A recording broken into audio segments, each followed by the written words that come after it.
Hey guys, my name is James Breedlove. First time here, but I'm excited to speak. And today I'm going to be going over building truly native cross-platform apps in NativeScript. But before we get into that, just a little bit about myself. Like I said, my name is James Breedlove. I'm a third-year computer science student at Kennesaw State University. I think I've actually seen you guys around campus sometimes. You look familiar, so I've probably run into you guys. Exactly, yeah. Third year student at Kennesaw State University. I'm currently working as a systems engineer at the Home Depot. I started there in 2015 with their internship program as a software engineer. Did 3 rotations of that, and now I work part-time while I'm still in school.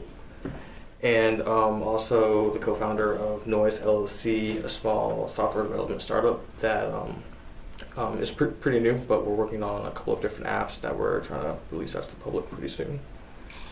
And my contact information is at the bottom. I also go by Quinn, so sometimes you might see my handle as Quinn or James. So hopefully that's not too confusing, but we'll go from there. So, NativeScript. Show of hands, has anyone heard of this at all? Okay, not many. We're going to change that tonight. NativeScript is, to put it lightly, the next evolution in mobile development. and that's being modest, to be honest. But what actually is NativeScript? In a sentence, NativeScript is a runtime for building and running native iOS and Android apps with a single JavaScript code base.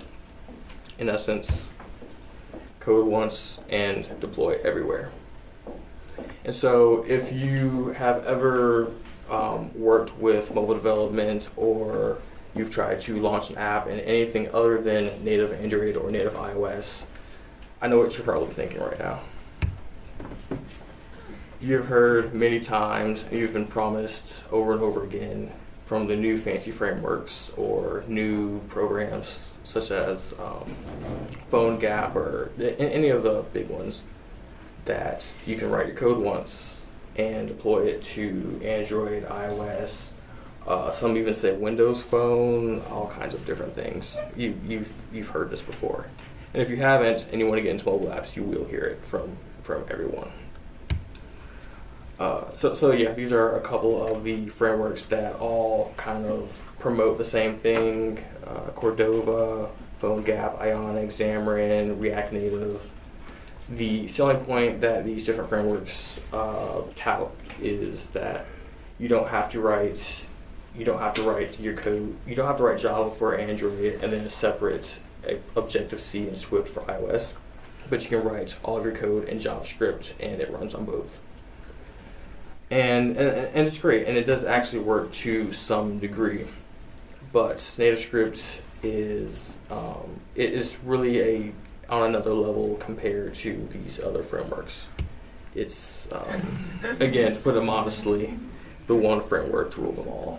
So if you're not there with me yet, hopefully by the end of this short talk, we'll kind of approach, if not fully get there. And if you still aren't there, then maybe you can talk to me later and I can convince you.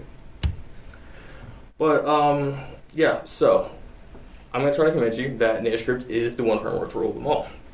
Let's play out this scenario. You have the next great idea for your next startup or another app, Uber for dogs, Lyft for cats, or probably more likely scenario, one of your friends found out that you know how to write code and is bugging you to build the next app for them, or any of the which. And you agree. You take their app and you go back to you take their app, you go back, and now you need to come up with how you're going to actually build the app. And as a developer, there are a couple of different avenues that we can take to actually build a mobile app. And so this is kind of what mobile app development has looked like in the past. In the early days of app development, we can see in generation 1, this is kind of like the early iPhone 3G days. The only really way to build an app was to build it in the native platforms that the operating systems offered. So Apple offers Objective-C and Swift, Android offers Java, and Windows Phone offers their .NET platform. And so this was really nice because it's from the actual platforms. You have really basically there's no level of abstraction. The code that you're writing is as close to the actual system as you can get. So you're having the fastest runtimes, fastest boot times. It's basically just really efficient. But as I stated before, this isn't really good for developers, especially single developers or small teams, because if you want your app to run on Android and iOS, which today you kind of need them to be cross-platform, you have to learn 2 separate languages, and that's just a lot to maintain. If you make an update on one phone and Android, you have to rewrite all the code and figure it out in Objective-C or Swift. So that was the first generation of mobile app development. After that, we get into hybrid HTML and JavaScript frameworks. And I talked a little bit about it, like PhoneGap, Cordova, and Ionic. And these frameworks allow you, as I mentioned before, to write your code in JavaScript, and it deploys on Android and iOS. And this is great. At least that's how it sounds before you dive deep into it. What's actually happening is that with these frameworks, although you write your code once and it runs on both, what you're really doing is you're writing code that emulates what the actual operating system is actually able to offer. For example, if you have an app where you click a button and say some text pops up, if you were to use Cordova, Ionic, or one of these second generation frameworks, that button you click isn't actually an Android button or an iOS button. It's an HTML button with CSS that's styled to look like an Android button. And basically the entire app is running in a small web browser without the little bar at the top. And so for a simple app, this is fine. You don't really notice it, or you may not notice it, and it might not be a problem. But if you truly want to make an app that is really fluid to the user, when they open it, it opens up quickly, it runs fast, there's no stuttering or no flickering, these second generation frameworks don't really cut it. It's because they are essentially web browsers without the top bar at the top. The web browsers don't have access to all of the power that the phone has to offer.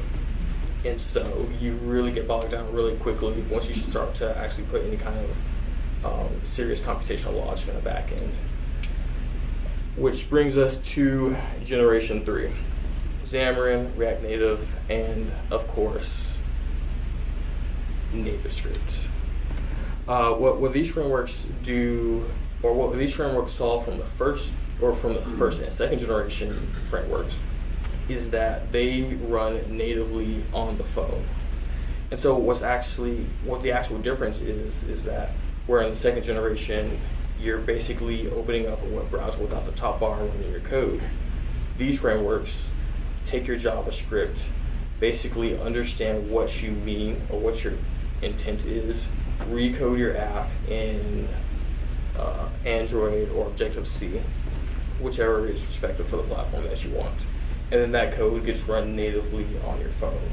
So no longer when you create a button, does it just look like a button because there's CSS, but these third generation frameworks see that you want a button, and it knows what a button looks like because the button code is pretty standard, and it recodes it for you essentially and runs it on the phone natively.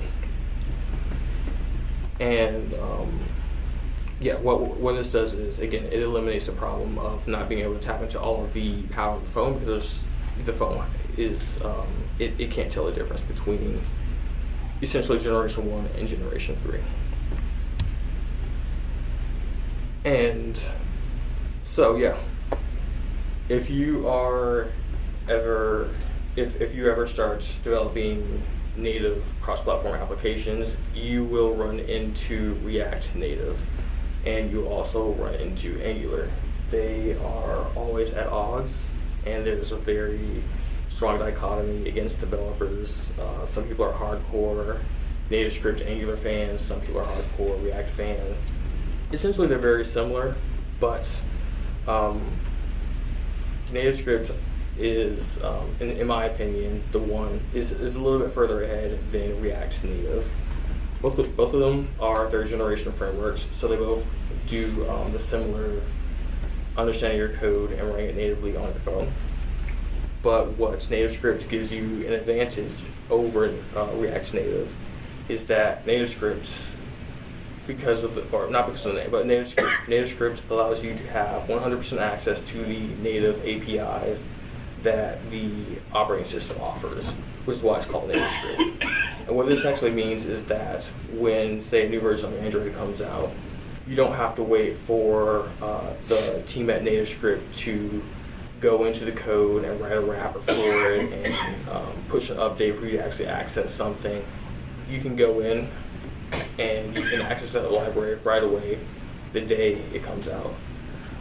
For instance, when the iPhone 10 came out, Apple released a library to kind of handle the notch at the top because apps were breaking and just stretch it out. And so the apps in the store were able to be updated immediately. No one had to wait for the team at Progress, the team who creates NativeScript, to actually create that wrapper for you. Also, you don't have to write any Objective-C, Swift, or Java in NativeScript, which if you ever have, I was previously an Android developer, and it's not the most pleasant experience. And NativeScript makes that a little bit easier. Also, with NativeScript, it's really easy to kind of jump in and get started. There's a lot of support, and the community is really vibrant around it's just really vibrant, and it's easy if you don't know anything about the framework at all to jump into it. This is one example called NativeScript Playground. What it allows you to do is that you go to the website, and it'll present you with basically a QR code right when you go on there. You download the app on your phone, you scan the QR code, and it has a sample app for you already built, already running. And it lets you edit the code, and see the changes live on your phone. It lets you drag out different components. It's a really visual experience and allows you to kind of understand what the framework can really do without having to actually code. It's a very not necessarily intro, but if you don't completely understand what's going on, it makes it really easy to kind of jump in, drag different components around, change some values, and really understand what the framework can do. Another tool is NativeScript Sidekick. This is a really nice companion for building your apps. What it does is that it goes into your application and kind of aggregates all of your different assets, different version numbers, certificates, build keys. If you've ever launched an app to the store, especially with iOS, Apple makes it very difficult to update or do anything with releases, build numbers, and all of that. NativeScript Sidekick really makes it easy to aggregate all the information and change it in a nice GUI. So, because doing live code demos are a horrible idea, I'm about to do one, and we're going to see what happens. So for this demo, I made a really simple app called Tunify. It's actually in the store now. I think it's available for you to download. It's in beta, so there's some bugs in it. But I did this a few days ago just for to kind of show off this demo. But so this is a theoretical. I guess it's not theoretical anymore because it's in the Play Store. But this is an app that basically allows you to tune your guitar, ukulele, and bass guitar. And I will have it running over here in iOS and Android, so you can see that you write the code once and it runs on both platforms. I'm going to be running it on iOS just because you can't run it on both at the same time, but you'll be able to see kind of how the different platforms compile or understand it. Can you make the font size bigger? Yeah, sure. Actually. Can everyone see that, or should I go a little bit bigger? That's good. Okay, cool. So I don't need this side thing over here. So you use TypeScript or? Yes, I actually should have mentioned that. So the nice thing about NativeScript is that it's really flexible with different languages and frameworks. It supports, so you can write it in normal JavaScript. You can use a framework like Angular 2, Angular 4. They just recently supported Vue.js, which is actually pretty exciting. It supports JavaScript, ESMAX 6, and I believe 7, including TypeScript and CoffeeScript. There's a ton of different variants that NativeScript supports. So which is a nice thing. You can really jump into it with whatever language you know, and if you don't know one of the languages, you can pick one that's pretty easy and get started pretty quickly. So I'm going to launch this app on iOS. I'm just going to type in TNS for Telerik NativeScript. Telerik is the company that creates NativeScript. TNS on iOS. And so what you're going to see here is that it's going to look for the iPhone emulator. It should find it in just a second.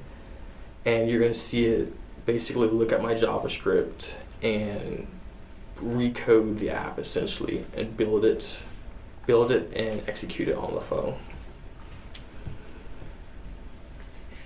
Should take just a second. Yep.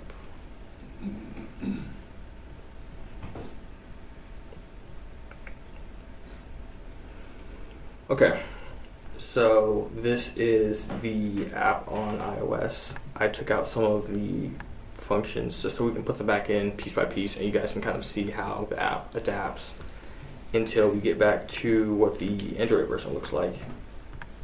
And just kind of compare how the different operating systems interpret your code, because you write your code and then it interprets what you mean and comes up with the equivalent for that operating system. So as you can see here, there are some tabs at the bottom, whereas on Android, the tab is at the top and is swipeable. This is not something that I did or specified. This simply happened because iOS doesn't support swiping tabs left and right natively outside of the box. Now, if I wanted it to swipe, I could go into the native library and actually create that component myself, and it would run natively on the phone. It wouldn't be a web view or anything like that. But if you just don't do anything, your code still runs and it still looks as it would on a native Android, as it would natively on that platform.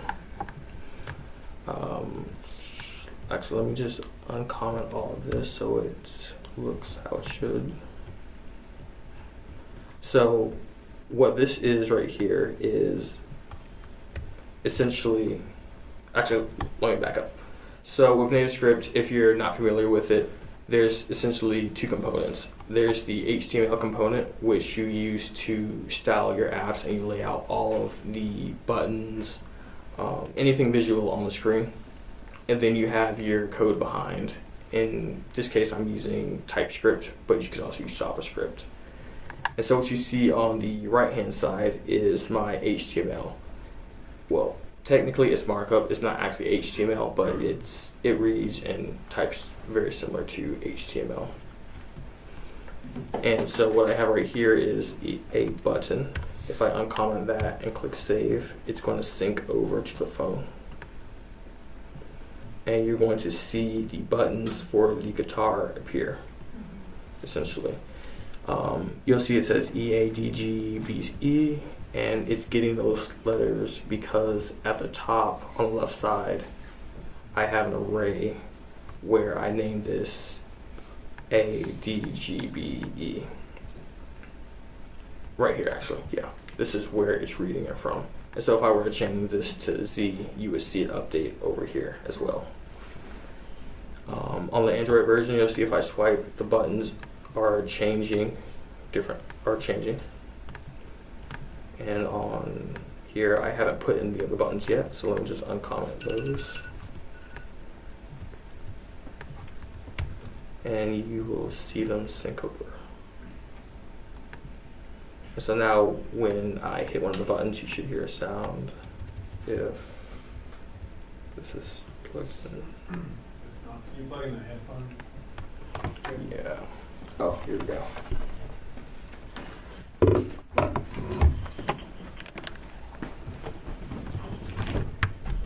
Then we may have to. Headphones. Kind of volume buttons.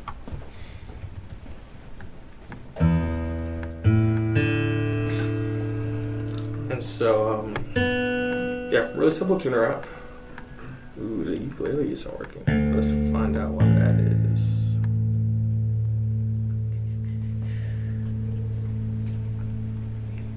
Okay, so this is the code that actually plays the sound, and it looks like the ukulele method is missing.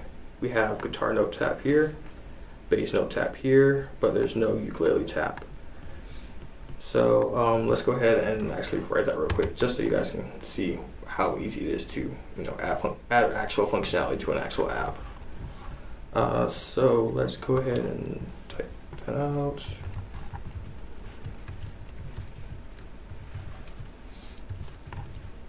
I'm just gonna name it note. It could be named anything. And essentially the code is going to be the same as this code right here. Slight modification. So instead of going to the guitar array, which is loading all of the sounds in the application, in the app as MP3s, we'll just go to the ukulele array. I think I put that down here actually.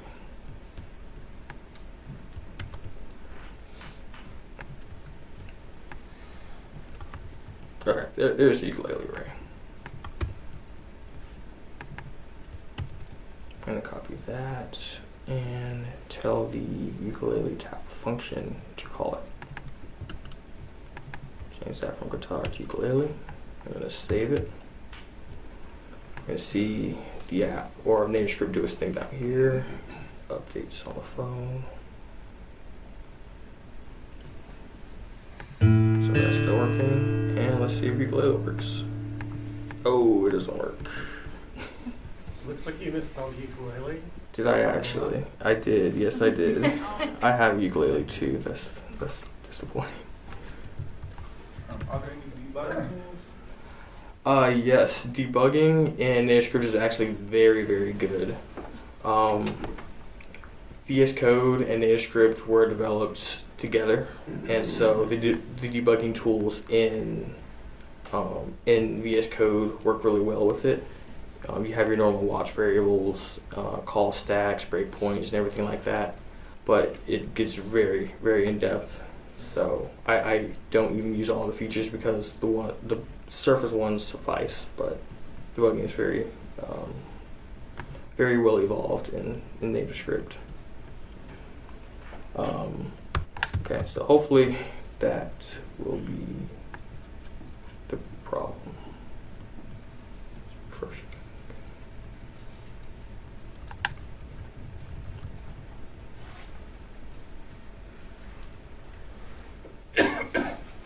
Sometimes it gets stuck and you have to tell it to run.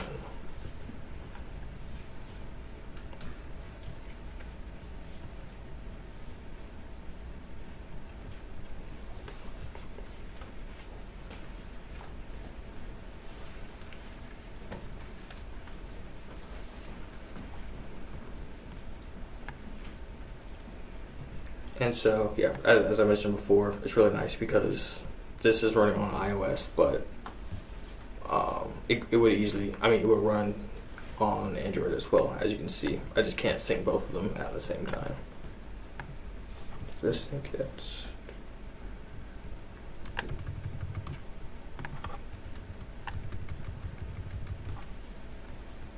see.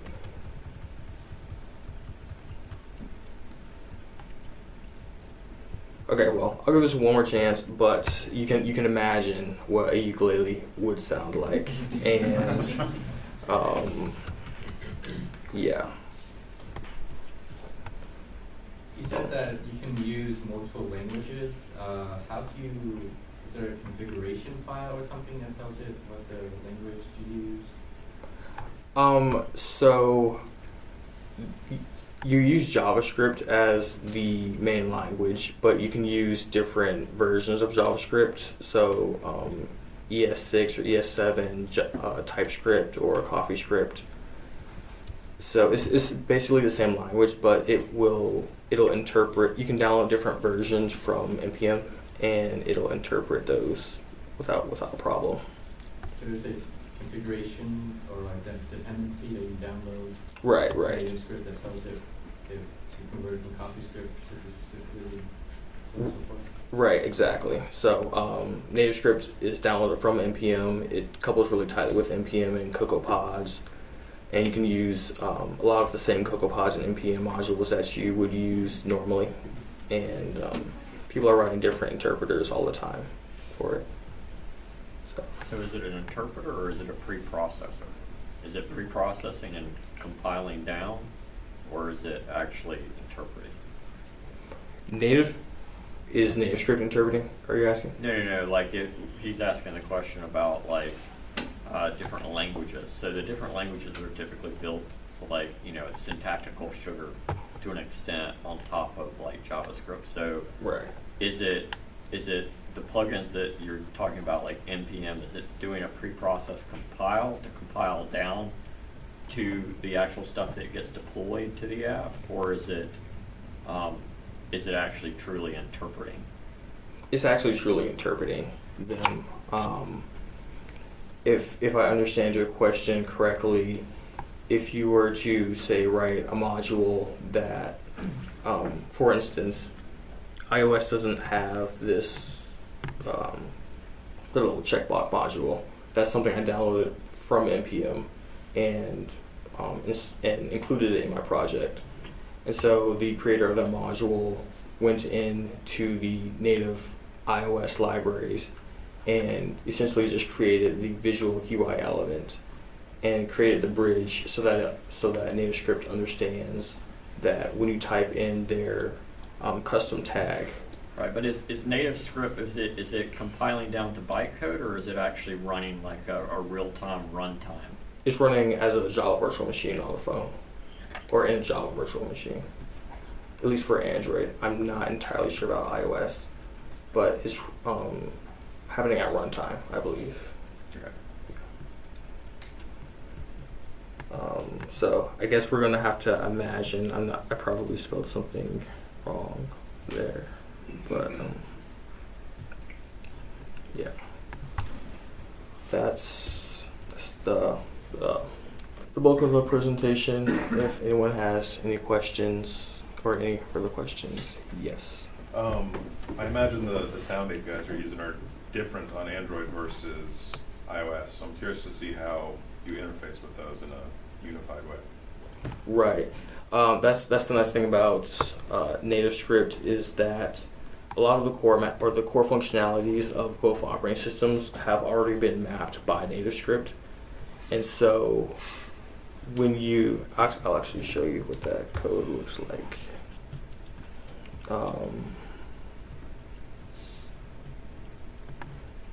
They make it really simple. So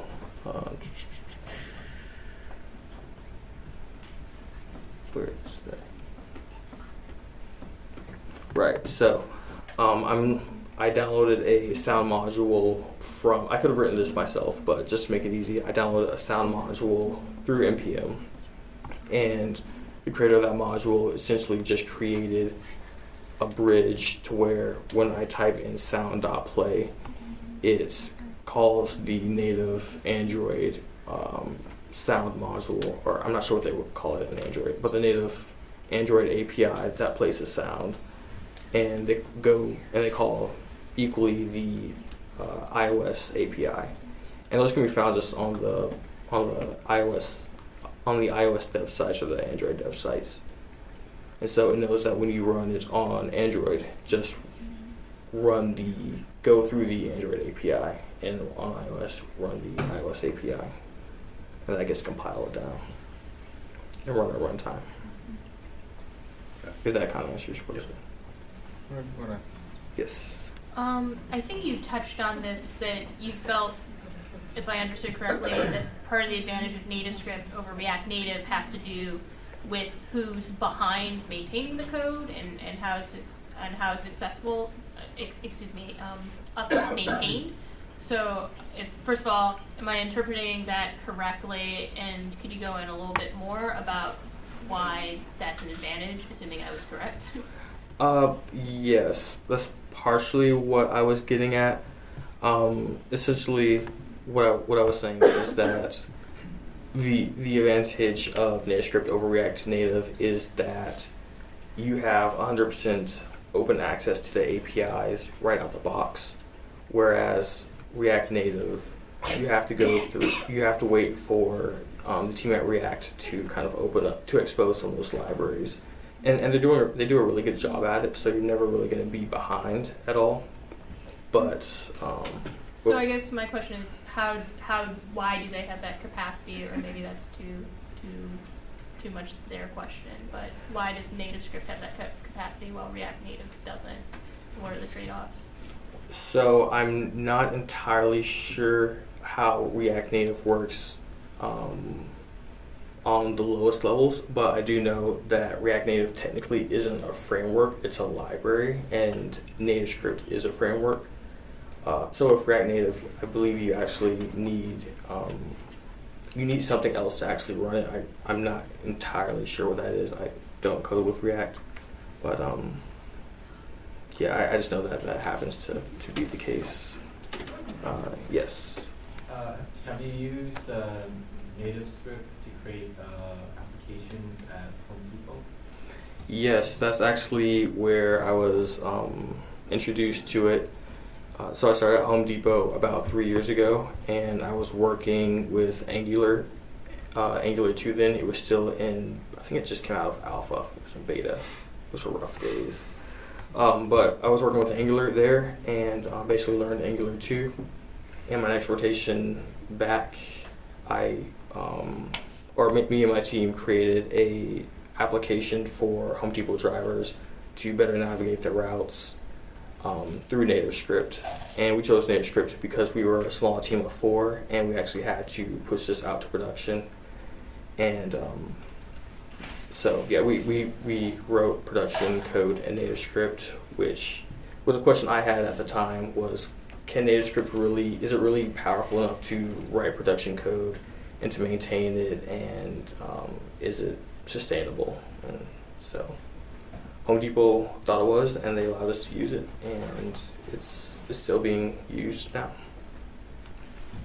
Yes. I'm not sure if I really have a question, but my thought is that it seems like the benefit of NativeScript is if you know JavaScript, you can pick up NativeScript relatively easily and be building mobile apps, whereas if you're an Angular or a Vue developer, you never touched React, and you look at React Native and think, well, that's the main one to use right now, and now all of a sudden you have to learn React. It could be easier to pick up on NativeScript if you've never touched React before. Right. That is definitely one of the benefits. React does support. That is right. React, you definitely need to use their framework, whereas NativeScript is a lot more open to, like you said, JavaScript, plain JavaScript, or Vue.js, or different frameworks like that. Yes. Is there any drive for having a one code base shared among also web applications as well as the mobile, within the NativeScript community, as a stretch goal? Is there a guide you asked? No, like, is there like a kind of push to maybe one day have one code base for both iOS, Android, and the web? Yes. Going back to this slide, it has already happened. In some sense. So NativeScript and Angular couple really well together, and a lot of pretty much, I would say 85 to 90% of the code is the same. The only really difference, I'm not sure how familiar you are with Angular. I'm more familiar with Vue. Vue, okay. So in Vue, so if you were to code your app in Vue.js NativeScript, then all of your code would essentially be the same, except with some weird router changes. You would have to substitute out the router. Essentially, you can just tell the app that if it's running in a browser, use the browser router. If it's running mobile, use the mobile router. But you can essentially use the same code base for mobile and your web apps. Yeah, which is a really nice. Even so, like if you have an app and you don't plan on having a web app, you still have a web app basically, and with very little refactoring, you can have that up and running. What about going the other way? If I have a web app in Vue, can I just drop it into the NativeScript thing? And There, I believe, is a push for, or an open source push for something like that. That takes a little bit more refactoring, just because if you start off with the web, you have the DOM, and you start to kind of rely more heavily so on that. So if you start off with the web, you might, or if you start off with the web, then you would be calling a lot more, making a lot more AJAX calls and jQuery and things that just aren't supported on mobile. So it would take more refactoring, but a lot of your code behind would work. You just have to refactor it a lot more than you would going from mobile. I think you just said that making web queries is not possible in NativeScript, but I'm sure I heard that wrong. But how do you make web calls from NativeScript, like on iOS app? Okay, so pretty much the same way as a normal application, as long as, so NativeScript doesn't have a DOM and it doesn't handle AJAX calls super well. Normally it's, I normally use REST APIs or Yeah, actually, let me rephrase my question now that I've thought about it more. The HTTP module that's available in Angular, can that be used as is in NativeScript? All the Angular modules? most of them, yes. There are a few that they have NativeScript versions of them, and so the methods, as a developer, they'll look exactly the same to you, but the logic behind will change a little bit. So a lot of the routing and the network calls is really the thing that you're going to have to watch out for if you're going from, if you want to convert your mobile to a web application. But after you get through that, then pretty much all of the other code is the same.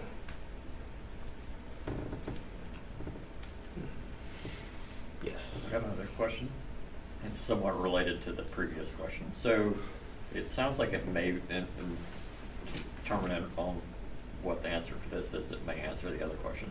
Does this have downloadable code swaps similar to ReactNative?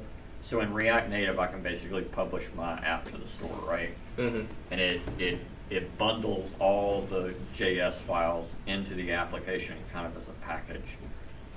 Now they have the ability to update that. So when the app is in the store, you can basically update it on the fly without having to republish to the store. Does this have the ability to do essentially like downloadable code swaps? So I can update like the package that's in the application without updating republishing to the store. Mm-hmm. Through NativeScript Vanilla, I don't believe you can do that. However, you can do something similar if you use Firebase and if you use Firebase and NativeScript together.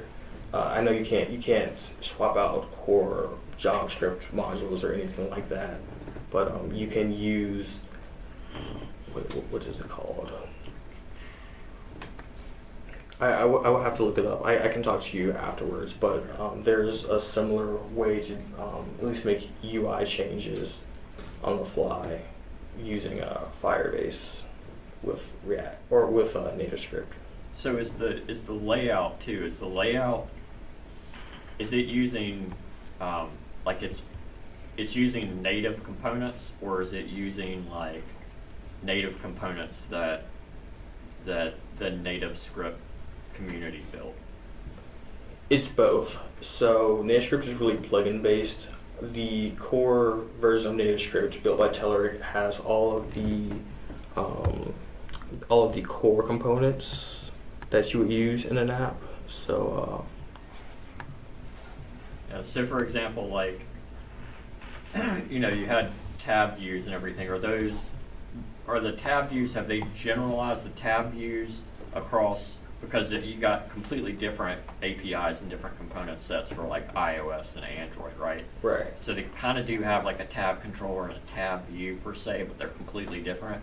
Have they put those under a single unified like interface that's their own, or is it like you have to access like the Android tab view and then you have like a different API and different kind of set for the iOS one?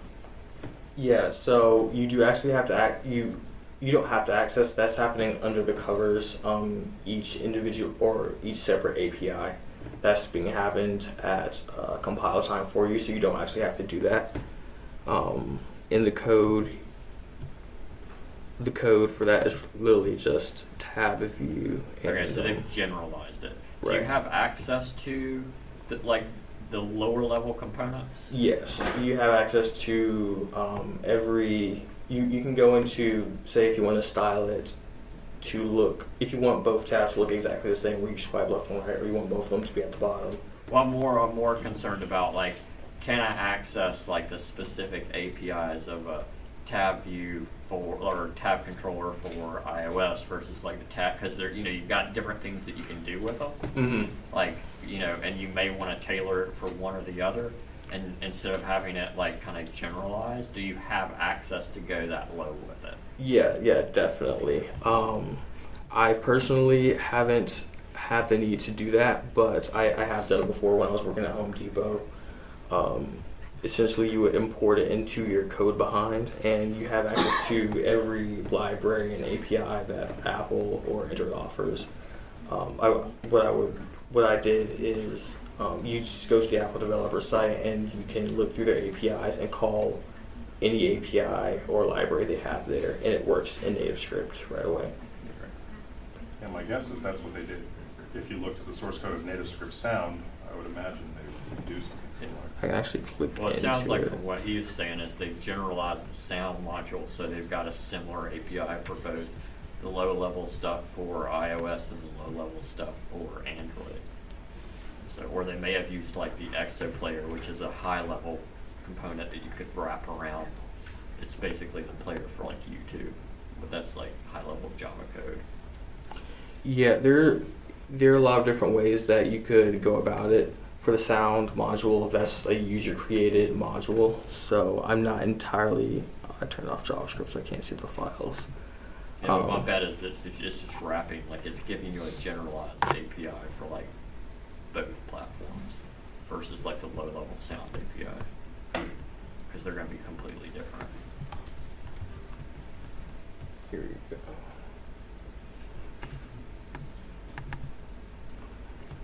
So this might help answer your question, but when I don't create JavaScript modules, so I may not be saying all this exactly correctly, but normally for a JavaScript module, you'll have a common file, and you'll have your application-specific code for Android and iOS. Yeah, so they're generalized. So there's like the low-level player. Right, AV audio player, so I imagine you could do that yourself as Yeah. well. Yeah. the nice thing is that like all of the APIs are exposed right out the box, so you really have a lot of flexibility to go out and customize it and make it look exactly how you want it to. And how is resource management done? Like, so for like different DPIs, different layouts, like how is all of that like handled by their system? Mm-hmm. And just normal assets. Yeah, so like you know for different like devices you might have like on Android it's like XHGPI, XXHGPI, XXX, Right. And stuff like that. And then you have different versions of Retina, and then you have the ability to do landscape and portrait, and Mhm. smallest width. I mean, I assume that it follows some of the stuff with CSS. I'm just curious how all that stuff is handled. Yeah, so for the CSS, it allows you to specify, so say if you want to expand your image, you can use pixels, DPI, percentages, and NativeScript will do its own interpolation there. What their recommendation is that you deal with the largest resolution that you have available, and then it'll scale it down. At least for Android, it'll scale it down to like the XD or XDPI and XXDPI and all of those different ones for you. So does it generate those? It does, yes. So for say like the splash screen, it gives you the option to go into here and create each background as a different resolution. I actually didn't create all these different backgrounds. I just went into the largest one, uploaded my highest resolution image, and then it scaled it down for me and pushed it to the phone. And I know iOS handles it a little bit differently. I'm not entirely sure how they handle the different Retina display resolutions, but I've seen this handled in a similar manner.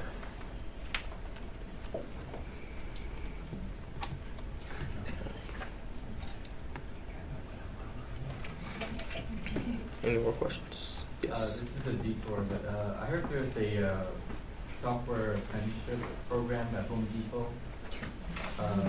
You want to share anything about it? How does that work? The penship you said? Apprenticeship. Oh, apprenticeship. Yeah. Oh, okay. Yes. So the thing with Home Depot right now is that they have way more applicants than they can actually interview right now. I think the last number was 40,000 applicants for this year or something like that. And so I'd recommend looking again in the spring or after the summer. I guess when we're going to start opening up again, but they're kind of closed down now just because of the volume right now. People in school trying to get summer internships, so that's kind of what that's about. Or were you asking more so like how it operated? How it operated, yeah. I mean, Oh, okay. Sorry, yeah. I didn't answer your In case question. there's anyone here who is interested in applying it and want to know more about it. Okay, yeah, sure. So the internship program, essentially, you apply. They give you a coding test. Sometimes it's a coding test. Sometimes it's a logic test. They do different. They have different criterias. But how it works is that it's a 10-week program where you go or you work as a software engineering associate going from 9 to 5, and you work in a team with around 2 to 4 other different interns, and you're given a project at the beginning of the summer. And so, for instance, my project this last summer was to create a navigation app for Home Depot truck drivers so that they would know their schedules in advance and be able to figure out the shortest route or the shortest path for them to complete the route, because at that time they were being emailed different addresses and they had to kind of go to different ones, and it was inefficient. And so that was our task, and me and 3 other interns basically decided that since we were a small team and the truck drivers were using Android and iOS, we needed something cross-platform. We needed something that we had access to all the APIs, because Home Depot has a lot of weird security stuff that we needed to make sure we had access to the core functionalities of the phone. And from there, we built it out, having weekly meetings, and towards the end of the summer, we presented to kind of the head of the department, not just us, but all the other interns. And from there, you either get an offer. Most people do. You get an offer to come back either next year, or if you're graduating within the next, I think it's 6 to 8 months, then you get a full-time offer. If that kind of answers your question. Okay.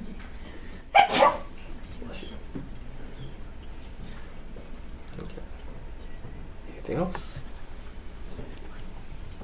All right. Thank you. Thank you.